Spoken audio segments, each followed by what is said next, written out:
The emergency alarm screamed through the giant glass halls of the Galactic Council building on Nexus Prime. Ambassador Veltar from the Relani people grabbed his communication device with shaking hands. Ow. His blue skin had turned almost white. With fear, the broken message played again for the fourth time. Emergency. ... Emergency. Massive Deathworlder fleet detected. Coordinates attached. They are moving fast through Sector 7. Hundreds of ships. Please, anyone who gets this message. What? The voice cut off into static. The holographic screen in front of them showed dozens of red dots moving through space like angry hornets. Each dot was a human ship, Earth ships, ships from the most dangerous planet anyone had ever found. Counselor Vextra stood up from her floating chair. Her tentacles wrapped nervously around her staff of office. How many ships did you say? Our sensors show at least 200 vessels, Veltar replied, his voice shaking. Some are military ships with big guns, others are supply ships. There are strange ships we have never seen before, ships that do not match any design in our databases. The council chamber became very quiet. You could hear the soft humming of the air recyclers and nothing else. Every alien in the room was thinking the same thing. Humans were coming, humans from Earth. The Deathworlder's Earth had been marked as a Class 12 death world over 200 years ago. That was the highest danger rating possible. Most planets that could support life were rated Class 1 or Class 2. Even the most dangerous worlds that other species came from were only Class 6 or Class 7. But Earth was different. Earth was a nightmare. The planet had deadly storms that could destroy cities. It had diseases that could kill in hours. It had animals that hunted in packs and could tear apart metal. The gravity was so strong, it would crush most aliens. The radiation from their sun would cook most species alive. The very air was poison to many races because it had too much oxygen. But somehow, impossibly, humans had not just survived on this nightmare world, they had thrived. They had become the ultimate predators. They were strong, fast, smart, and worst of all, they never gave up. Ever. That was why the Galactic Council had decided to quarantine Earth. They built a barrier of monitoring stations around the human solar system. They made it illegal for any ship to go there. They told all species that Earth was off limits. The humans were too dangerous to be allowed into galactic society. Counselor Vextra, said another voice from across the chamber. It was Representative Zigzag from the Hegemony Worlds. His insect-like face was clicking with worry. You must assume this is an invasion force. The Deathworlders have finally decided to expand beyond their world. But why now? Asked Veltar. They've been quiet for over 2 centuries. Our monitoring stations reported normal activity. We're building ships, yes, but they seemed content to stay in their own system. Maybe they have been planning this. For years, Thethra said. Maybe they have been building up their forces in secret. Maybe they are ready to conquer the galaxy. The thought sent chills through every alien in the room. Humans were already terrifying when they were just one species. On one world, what would they be like as conquerors with hundreds of ships? We need to contact every member species immediately, Thexra commanded. Send out the emergency protocols. Tell them the Deathworlders are on the move. We need every ship, every weapon, every soldier we can get. What about trying to communicate with them? Suggested Veltar. Maybe we can find out what they want. Communicate, Zigzag. Mandibles clicked in what might have been laughter. With Deathworlders, they probably eat their own young for breakfast. They live on a world where everything tries to kill everything. Else they do not know the meaning of mercy or peace. Representative Zigzag is right, Dextra agreed. We cannot take chances with a species like this. They're moving in military formation. They are heading toward populated systems. This can only mean one thing. The holographic display updated showing the human fleet's projected path. They were heading toward the Kepler 442 system, which had 12 inhabited worlds with billions of aliens living there. They're going to attack Kepler 442, Veltar whispered. All those innocent people, ... Not if we stop them first, Dexter declared. Send the message to all fleets. Tell them to gather at the edge of the Kepler system. We will meet the Deathworlders there. We'll show them that the galaxy will not bow to their violence. As the emergency messages went out across the galaxy, calling every available ship to battle, none of the aliens in the council chamber considered another possibility. None of them thought that maybe, just maybe, the humans were not coming to conquer. The red dots on the screen continued moving toward Kepler 442, and the galaxy prepared for war. Captain Lee Jin-ho stood on the bridge of the medical ship Mercies, edge, and looked at the stars ahead. His face was tired but determined. He had not slept well in 3 days, not since they received the terrible message from the Kepler 442 system. "Captain, we are still getting jammed on all communication channels," said Communications Officer Park Soo-ben from her station. She was young, maybe 25, with short black hair and worried eyes. "Whatever is happening in that system, someone really does not want us to talk to anyone." Jin-ho nodded slowly. The jamming had started 2 days ago, right when they entered this sector of space. All their attempts to contact Earth, to contact the colonies, to contact anyone had failed. It was like someone had put a giant blanket over all radio signals. "Any word from the other ships?" he asked. "Admiral Kim Taemin reports that all vessels are ready for arrival," replied his first officer, Lieutenant Commander Han Sala. She was older than Soo-bin, maybe 30. The calm voice of someone who had seen many emergencies. "The hospital ships are fully loaded with medical supplies. Our research teams have been working day and night on possible treatments for the plague." Ginho looked out the window at the other ships in their fleet. It was the largest humanitarian mission Earth had ever sent into space. There were 12 hospital ships, each one as big as a city block and filled with doctors, nurses, and medical equipment. There were 30 supply ships carrying food, water, medicine, and everything else the survivors might need. There were 8 research vessels with the smartest scientists Earth had to offer, all working to understand and cure this mysterious plague, and protecting them all were the military ships. Destroyers, cruisers, and battleships from Earth's defense force. They were not here to fight, but they were ready to protect the medical mission if needed. "Sir, I am picking up new contacts on the edge of the system," Soo-bin reported, her voice getting tense. "Unknown ships. A lot of them. They are not responding to our identification signals." Ginho frowned and walked over to look at her screen. Dozens of blips appeared on the radar, forming what looked like a wall between the human fleet and the Kepler system. "Keep trying to reach them," he ordered. "Send the message in every language we know. Tell them we are here to help. Tell them we are doctors and aid workers, not soldiers." The plague had started 6 days ago, according to the automated distress signals. The messages they received were horrible. Billions of people dying, 12 worlds affected, governments collapsing, cities going dark. It was the worst disaster anyone had seen in centuries. But Earth had experience with disasters. Earth had experience with plagues and diseases and death. Humans had survived the Black Death, Spanish flu, COVID-19, and dozens of other pandemics throughout their history. They knew how to fight diseases. They knew how to help people when everything seemed hopeless.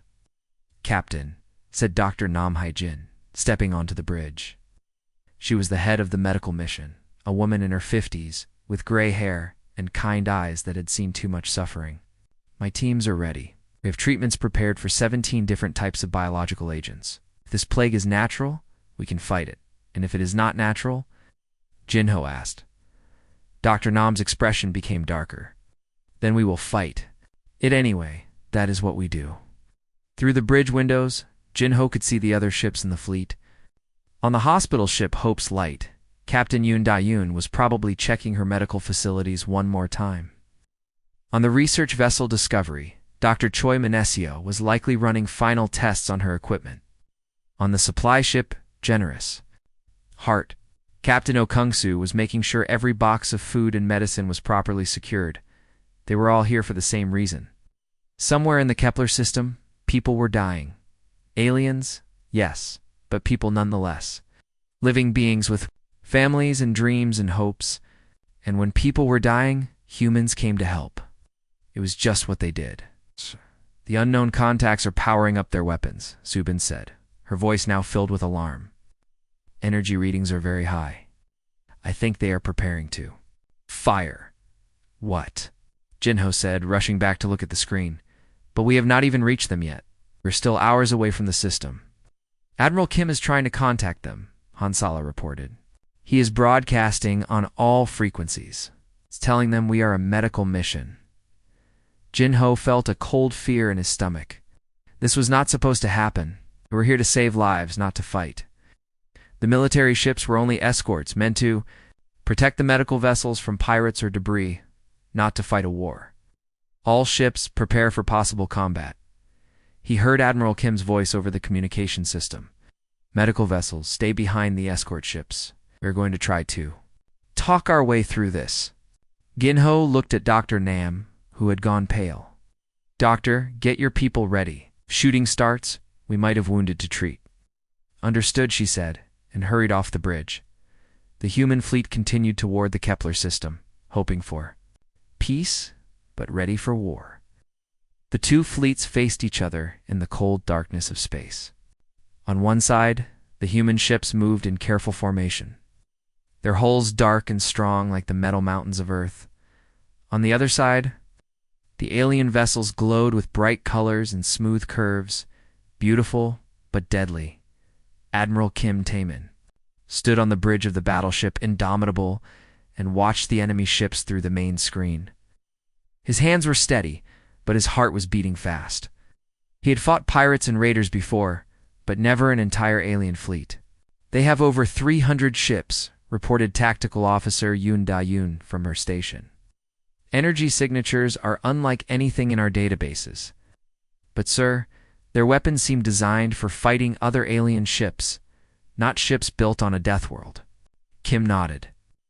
Human ships were different from other vessels in the galaxy. They had to be. Earth was a planet that tried to kill everything on it every single day. The storms could tear apart buildings. The radiation could cook electronics. Pressure changes could crush weak materials, so humans built their ships, like they built everything else, to survive the impossible. All ships. This is Admiral Kim, he said into his communication device. We are a humanitarian fleet from Earth. We are responding to medical emergency in the Kepler system. We are not here to fight. Please allow us passage so we can help the people who are dying. He waited for an answer. The seconds felt like hours. The answer came in the form of bright plasma fire. Incoming! Shouted Yoon Da-yoon. All ships, evasive maneuvers.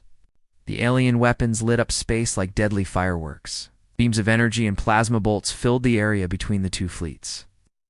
The aliens had fired first, without warning, without trying to talk. Return fire, Kim ordered, anger rising in his voice. But target their weapons only. We are not here to start a war, but we will finish one if we have to. The human ships moved like they were dancing. Captain Nam Hojin, on the destroyer, Resolute watched in amazement as the alien plasma bolts hit his ship's hull and did almost nothing. The energy weapons that could probably destroy any normal spacecraft just made small burns on the human armor. Their weapons are not strong enough, he said to his crew over the ship's communication system. These aliens fight each other with gentle weapons. They have never fought anyone from a death world. The battle was not fair. The aliens expected to fight civilized ships with reasonable armor and normal weapons. Instead, they found themselves shooting at vessels that had been built to survive in hell itself. Captain Lee Jin-ho watched from the medical ship Mercy's Edge. As the human escort ships tore through the alien defensive line, the Resolute moved between two alien cruisers and fired its main guns. The alien ships exploded like soap bubbles. My God, whispered Dr. Nam Haijin, standing beside him. We really that much stronger? We come from Earth, Ginho replied quietly. We are built different. The alien fleet tried to regroup, but it was too late. The human ships were faster, stronger, and much more deadly than anyone expected. Captain Bae Yoonji on the cruiser. Thunder destroyed 4 alien ships with a single missile barrage. The aliens had never seen weapons designed to work in Earth's violent environment. Sir, the enemy fleet is breaking apart, reported Communications Officer Park Soo-ben. Some ships are retreating. Others are sending surrender signals. But Admiral Kim was not interested in surrender. People were dying in the Kepler system while they wasted time fighting. Push through, he ordered. Medical ships, stay close to the escorts. We have work to do. Remaining alien ships tried to block their path, but it was hopeless. Human destroyers moved through them like sharks through small fish. In less than an hour, the alien defensive line was gone. As the human fleet entered the Kepler system, they could see the 12 worlds that had called for help. Several planets were dark, their lights gone out. Others showed massive storms and strange clouds that did not look natural. Admiral, we are getting readings from the planets, reported Yoon Dae-yoon. The plague is biological, but there is something else. Energy signatures from underground. Mechanical signatures. What kind of mechanical signatures? Kim asked. Unknown, sir. But they are big, and they are moving. On the medical ship, Dr. Choi Minesio was already preparing her teams for landing. She looked at the data coming from the planets below and frowned. This plague is too perfect, she said to her assistant, Dr. Young So-young. It targets specific genetic markers. It kills aliens, but barely affects the test samples we have from other human missions. What does that mean? So-young asked. It means someone made this plague, Minesio replied. Someone who wanted to kill aliens, but not humans. But who would do such a thing? Deep underground on the third planet, ancient machines were waking up. Machines that had been sleeping for thousands of years. Machines with one simple program: eliminate all organic life. The humans had won the space battle. But the real war was just beginning. Dr. Choi Minesio knelt beside the dying alien on the medical table. The creature looked like a giant blue butterfly with 6 arms, but 3 of those arms were already turning black from the plague. Its breathing was weak and getting weaker. Hold still, Minesio said gently through her translator device. Ow. Medicine will help. She injected the experimental treatment into the alien's main blood vessel. Within minutes, the black color started to fade from its arms. The alien's breathing became stronger. You saved me, the alien whispered in its musical voice. But I thought humans were monsters. The council said you were here to kill us. Minesio looked confused. Kill you? We are doctors. We came here to help. Around her, the temporary medical station was full of activity. Human doctors and nurses worked side by side with the few alien medical workers who had survived the plague. They had set up the facility in what used to be a school on the planet's main city. Dr. Choi called Dr. Jung So-young from across the room. You need to see this analysis right away. Minesio walked over to the portable laboratory equipment they had brought from the ship. So-young showed her the results on a small screen. The plague is not natural, So-young said, her voice worried. Look at these genetic markers. The disease targets specific DNA patterns found in most galactic species. But it barely affects humans at all. What do you mean? Minesio asked, studying. The data, someone designed this plague. Someone who knew exactly how to kill aliens but leave humans alone. This is not a natural disease. This is a weapon. Captain Lee Jin-ho walked into the medical station, his uniform dirty from helping to carry supplies. Doctor, we have a problem. The alien survivors are saying strange things. What kind of strange things? Minesio asked. They say the plague started after mining teams found something deep underground, some kind of ancient facility. When they opened it, the sickness began. Suddenly the ground started to shake. Emergency alarms began to sound throughout the medical station. Outside, they could hear a low humming sound getting louder and louder. What is that? So-young asked, looking toward the windows. The answer came in the form of metal creatures rising from holes in the ground. They looked like silver spiders the size of cars, with glowing red eyes and weapons for arms. Behind them came larger machines, walking on 2 legs like metal giants. Everyone, get down, Jin-ho shouted as the machines opened. Fire on the medical station. The weapons were not like the alien plasma guns from the space battle. These were precise, deadly beams that could cut through metal and stone.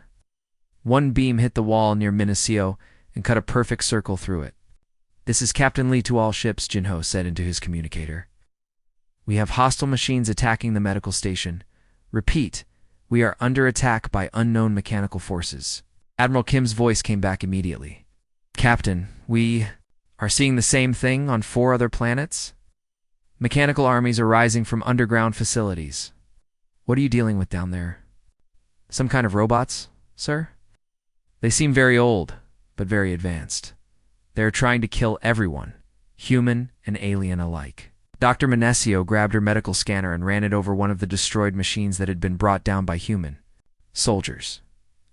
The results made her face go pale. Captain, these machines are ancient, maybe thousands of years old, but look at this programming code. She showed him the scanner results. This machine has one simple mission: eliminate all organic life forms. All of them. It does not care if they are human or alien. You mean these machines made the plague? Jinho asked. I think so. The plague was just the first step. Kill most of the organics with disease, then send the machines to finish off the survivors. But the machines did not expect humans to show up. Outside, the battle was getting worse. Human Marines were fighting the machines with their standard weapons, but the robots were tough and smart. They adapted to human tactics quickly, Sergeant. Okyung-soo led a squad of Marines around the side of a building, trying to get behind the machine forces.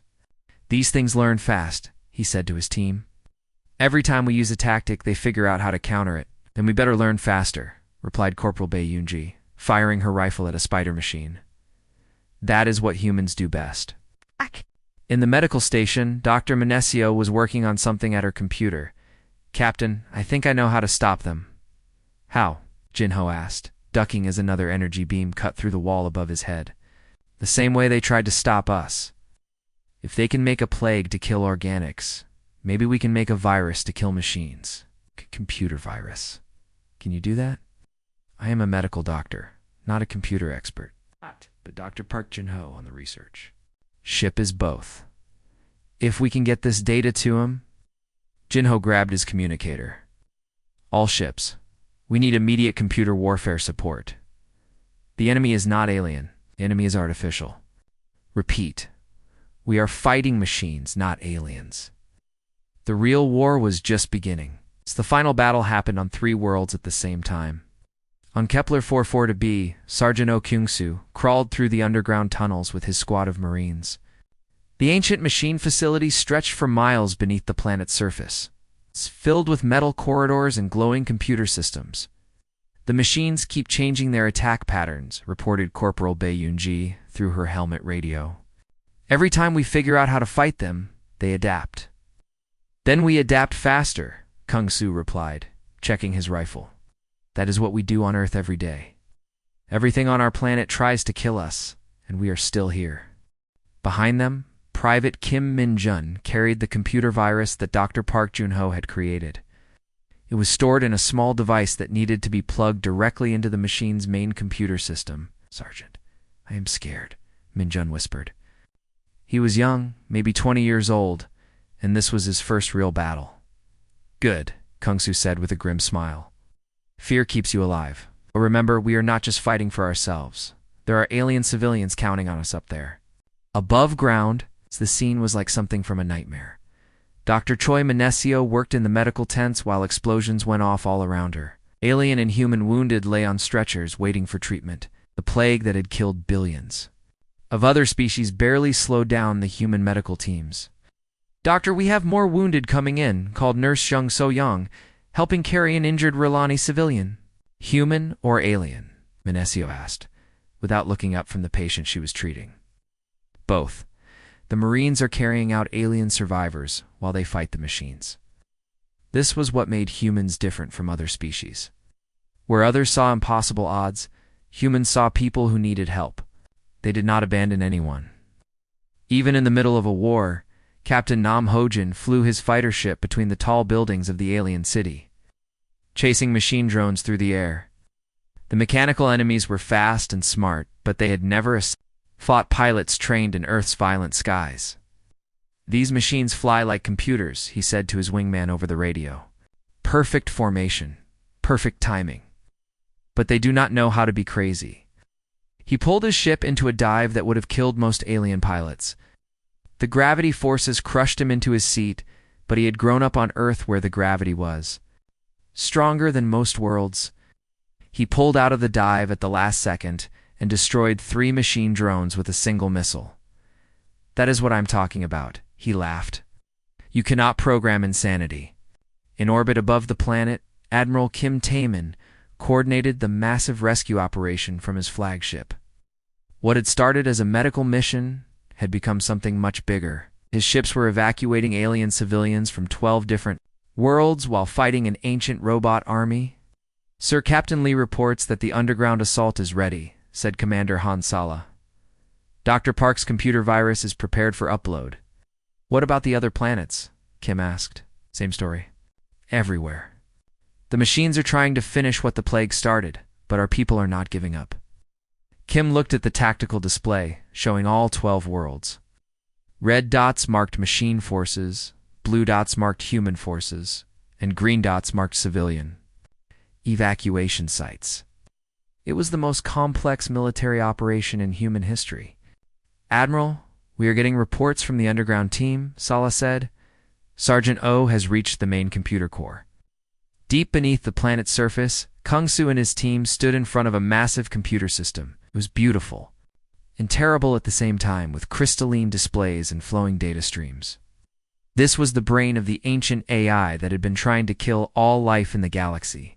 Minjun, plug in the virus. Kung Su ordered. The young private's hand shook as he connected Dr. Park's device to the alien computer system. Immediately, alarms started blaring throughout the facility. It knows what we are doing, Baiyunji said, raising her weapon as machine guards started moving toward them. Hold them off, Kung Su said. The virus needs time to work. The fight in the computer core was brutal. The machines threw everything they had at the small human team. But humans had learned to fight on a world where volcanoes, earthquakes, hurricanes, and deadly animals were just part of daily life. They did not know how to quit. Virus upload complete, Minjun shouted over the sound of gunfire. Across the facility, across the planet, across all 12 worlds, the ancient machines began to shut down. The computer virus spread through their networks like the plague had spread through organic life. But this plague was designed to kill artificial intelligence, not living beings. All stations, this is Admiral Kim, came the voice over the radio. Machine forces are powering down across all worlds. The threat is eliminated. As the last evacuation ships lifted off from the 12 worlds, Ambassador Veltar of the Rilani Collective approached Admiral Kim on the flagship's bridge. We owe you an apology, the alien said through his translator. We thought you were invaders. We thought you came to conquer us. Kim looked tired but proud. We are invaders in a way. We invade wherever people are suffering. We invade wherever help is needed, and we do not leave until the job is done. But why? Veltar asked. Why risk your lives for strangers? Kim smiled. Because that is what humans do. We come from a world that tries to kill us every day. We learned that the only way to survive is to take care of each other. And now everyone in the galaxy is part of our family. The human fleet departed as it had arrived, together and ready to answer the next call for help.